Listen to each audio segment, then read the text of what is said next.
Olá pessoal, tudo bem? Hoje estou aqui para falar para vocês sobre sucessão. Tem um dito popular quando se fala em sucessão que é pai rico, filho nobre, neto pobre.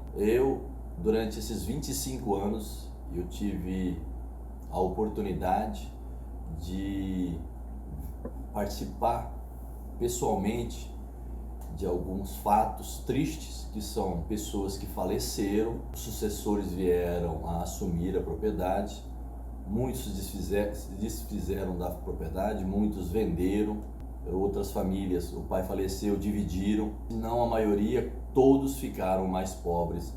Pobres do que sentido? Não em patrimônio, pobre no sentido de renda. Se tem uma propriedade de 1.000 hectares, uma propriedade tem, vamos falar, o dono tem 5 filhos, ele não faz 5 retiros com 5 casas, ele faz um único retiro. E o que acontece quando ele vem a faltar? Os filhos normalmente entram em litígio, na grande maioria, infelizmente, entram em litígio, ou seja, entram em brigas, partem o patrimônio e todos eles ficam fracos. Mas por que isso acontece de fato? Talvez pela própria cultura latina brasileira, que ela é muito emocional e pouco racional. Há alguns anos atrás, eu assinava uma revista de nome HSM Management, que é um braço da Universidade de Harvard, que é uma revista que era bimestral, que falava sobre gestão. E certa vez eu li uma matéria de 3 professores da Universidade de Harvard, que fizeram um estudo em 42 países. Por que o patrimônio ou a sucessão não durava mais do que 3 gerações? Por que normalmente era o pai rico, filho nobre e neto pobre? Dos 42 países, só um país isso ocorre em menor frequência, que é a Alemanha.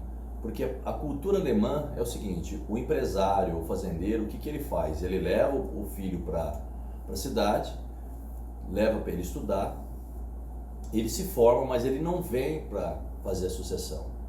Por quê? Porque normalmente existe uma cultura de competência, de meritocracia na Alemanha. Se o filho provar no mercado que ele tem competência, se ele chegar lá a um cargo de diretoria ou um cargo de gestão, o pai, ele prova para a família ou prova para o mercado que ele tem competência. Aí ele volta para a família. Caso contrário, é administrado por um profissional do mercado. Diferente, talvez, no Brasil, que é um país relativamente muito novo, mas de forma geral, o que acontece? Os filhos não são preparados para serem sucessores. Os filhos são herdeiros. Não prepare o seu filho para ser um herdeiro. O que a maior parte que acontece na realidade é que os filhos ficam fora da propriedade ou ficam fora das atividades e ele na verdade se torna um herdeiro. E o que acontece quando é um herdeiro? Normalmente ele vende a propriedade, o que ele recebe ou ele vende ou ele arrenda. Então não dá seguimento à atividade. Então os filhos não são preparados para serem sucessores. Uma das grandes dificuldades para ter sucessores também, isso é uma coisa que eu venho pensando há muito tempo.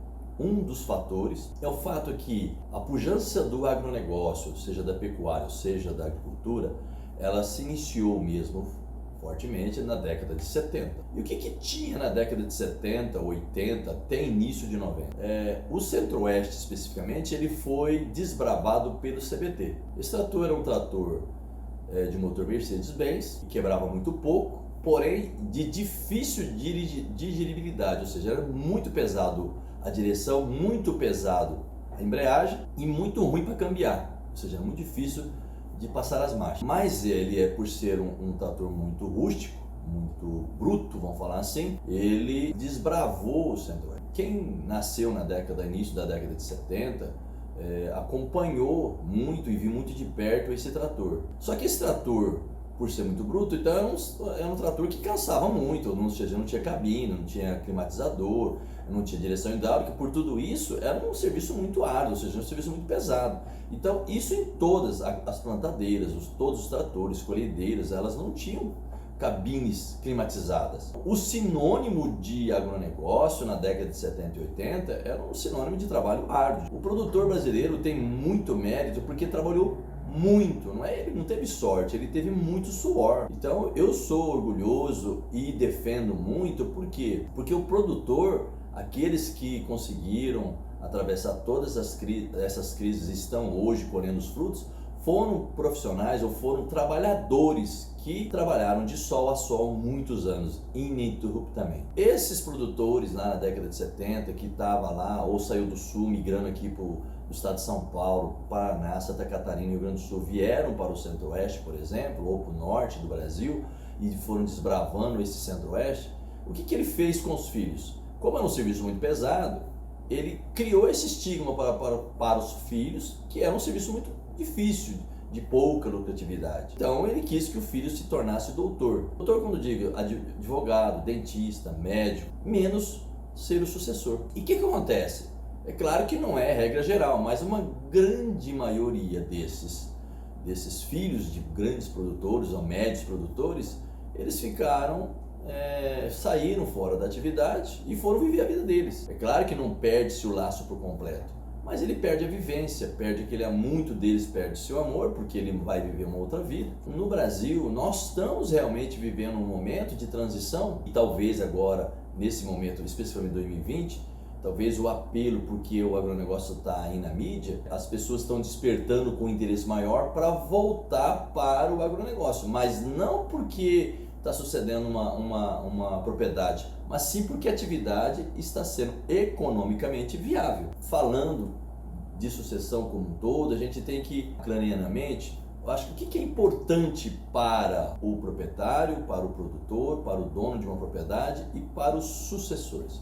O proprietário, primeiro, é que ele não tem que criar herdeiro. O filho, ele se sente dono. Primeiro que ninguém é dono de nada nessa vida, né? Nós estamos aqui de passagem e nós administramos. Então, como nós administramos bens, administramos algo, nós estamos de passagem. E se você não tiver competência para administrar, você vai perder. Isso é em tudo, não é só em fazenda. Mas em fazenda, as pessoas acham que é um patrimônio, como ninguém rouba, ninguém vai perder. O que acontece? A má gestão acelera o processo. O que acontece? O cara tem que vender a propriedade, porque ele não foi preparado para ser o sucessor.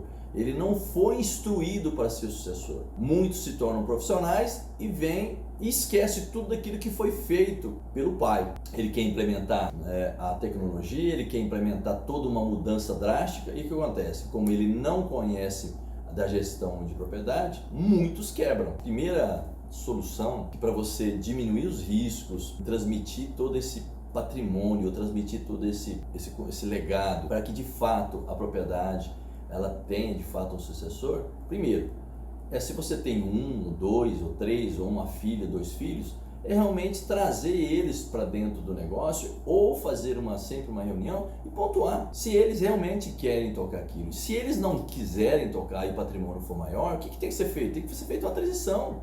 Arrume-se um gestor, cria-se um grupo, monta-se uma holding. Isso é uma das soluções. A segunda solução que eu falo para vocês é criar realmente incutido no filho que ele vai suceder uma propriedade, e para aquilo lá ele tem que entender do negócio. E você, como pai, muitas das vezes eu vejo muitos produtores, ele não passa para a esposa nem para o filho quanto que ele ganha, o que ele deve, a gestão de fato. Então faça uma gestão clara, transparente para a família. Muitas das pessoas que eu acompanho, tenho afinidade, ele faz uma gestão como se ele fosse eterno, como se ele não fosse nunca morrer.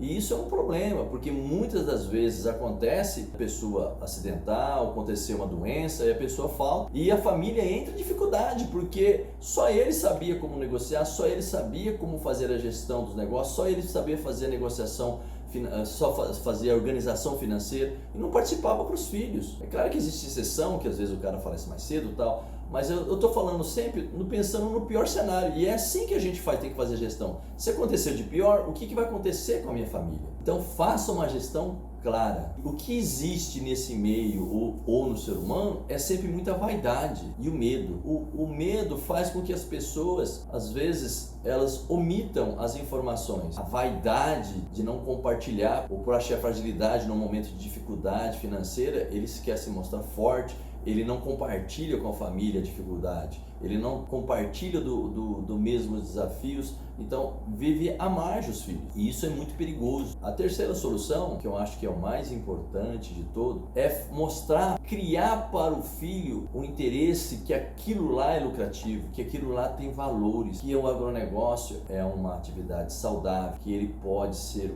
dono do próprio nariz, ele não precisa ser empregado, ou seja, o agronegócio ele tem muitas oportunidades, independente da área, mesmo a área menor, o cara pode intensificar, pode irrigar.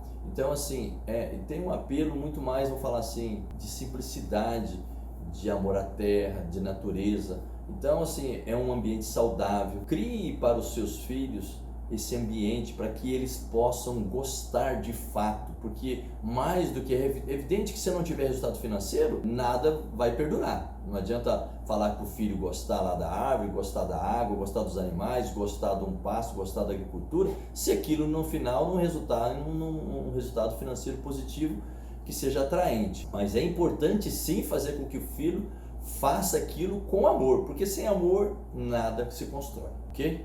Forte abraço a todos e até o próximo vídeo.